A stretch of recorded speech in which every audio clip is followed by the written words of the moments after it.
For quite a few people, flying can be a stressful experience. Even folks who've been doing it for years will tell you that. Not only do you need to be a savvy passenger that organizes everything in advance, you also need to be prepared for the unexpected.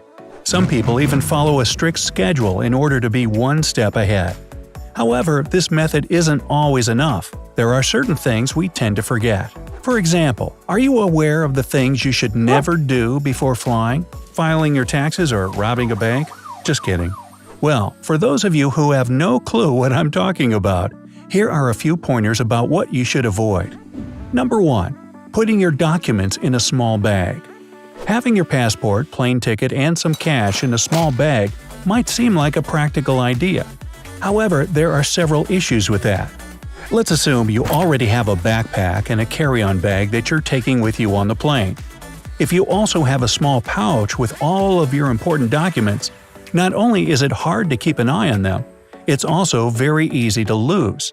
Think of it this way: if you lose your backpack at the airport, you have a good chance of finding it because it's large. A smaller bag will be more difficult to spot, and if an opportunistic thief spots it, it'll be easy for them to hide. Number 2. Not checking in online. We see the process of checking in online as a minor obligation that we don't want to deal with just yet. However, it's more important than it seems.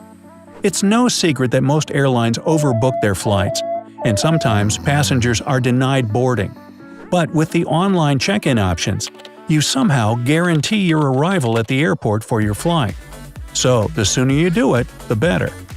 Another reason why this little nuisance is important is because you get to pick the seat you want, and you're sometimes guaranteed speedy boarding.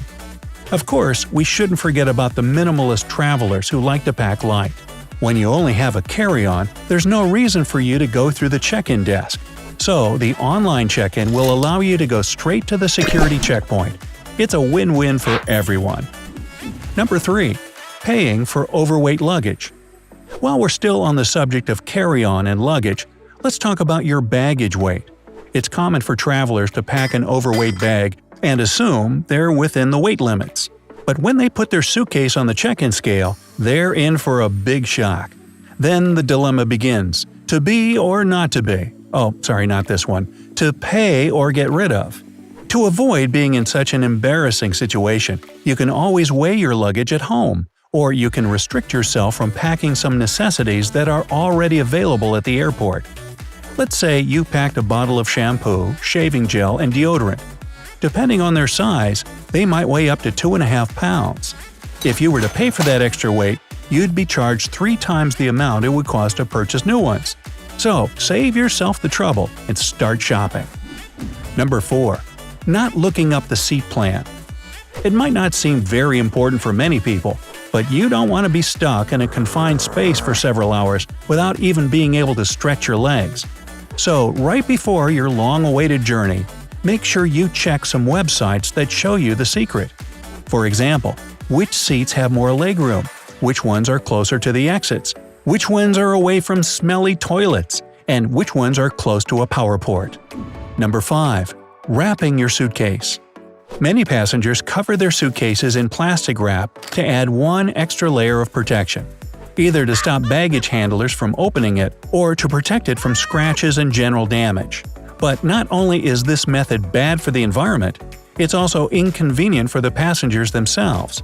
Let's say you're all ready to check in, but you realize that your passport is in your tightly wrapped suitcase. Unfortunately, you have no other option but to cut the plastic film off, get your documents, and get rid of it. It's better to invest in a good quality lock for security, or try a reusable cover that can keep your luggage nice and clean. Number 6. Going to the first security checkpoints. Right after passport control, the most stressful part of your journey begins, and that is the security check. Many people automatically go to the first check-in points that tend to be overcrowded. They stand waiting in line for ages, while paradoxically, other checkpoints are empty. This can happen for a couple of reasons. The main one is that the last checkpoints don't have a queue, and passengers assume that they're closed. Then, some other passengers prefer not to walk all the way to the last point to go through the security, resulting in some delays. So, next time you're at the airport, Remember, don't follow the crowd. Number 7. Keeping liquids in their carry-on. Since we're still in the security check, let's not forget the strict rule about carrying liquids on a plane. Every person and their grandmother knows that you can't bring more than 3 fluid ounces in your carry-on. The problem isn't that people don't remember this law, but that they forget what they've packed. For example, things like perfumes, shampoos, and hair products somehow manage to make it onto the carry-on bags because they're too heavy for our suitcases, and security personnel tend to toss them away. Other times, people assume that they can transport less than 3 fluid ounces in a large container, but that's not allowed either. Since there's no quick way to measure how much liquid is in that container, security prefers to get rid of it.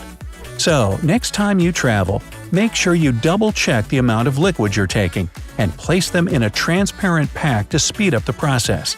And that's where the next point comes in. Number 8. Relaxing after going through security.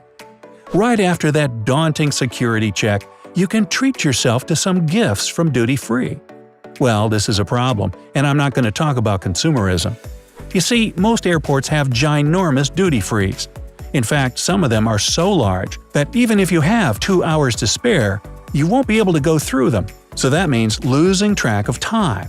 Many flights get delayed because passengers are still wandering around thinking they have plenty of time. Number 9. Trying unusual dishes. I know the feeling. Right when you're about to start your new journey, a voice in your head is telling you, "Hey, since I'm in the mood, why not be adventurous with my food?" Don't listen to that voice yet.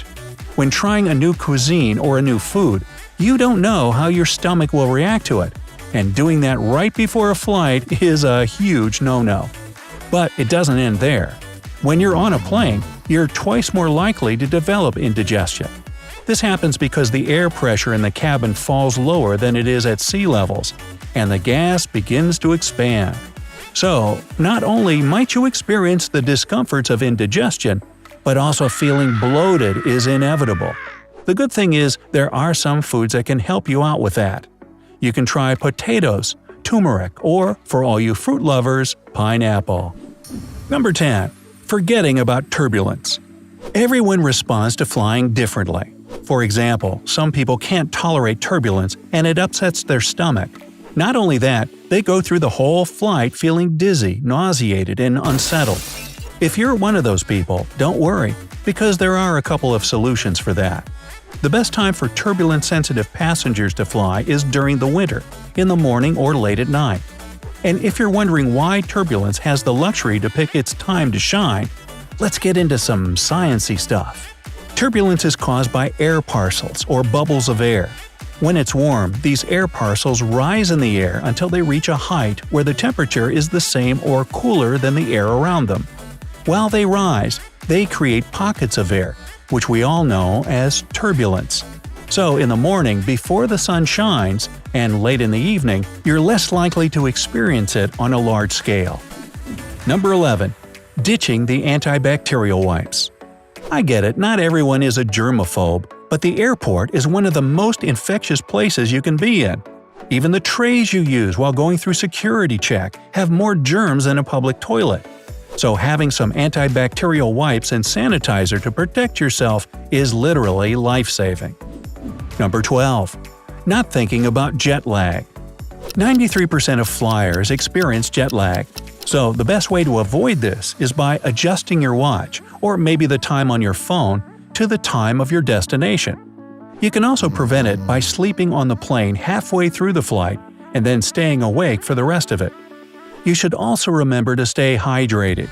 And if you want to take it one step further, remember to snack on water-rich fruits such as watermelons, celery, cucumbers, and strawberries. What about you? Do you have any tips on what passengers should remember right before their flight? Please let me know in the comments.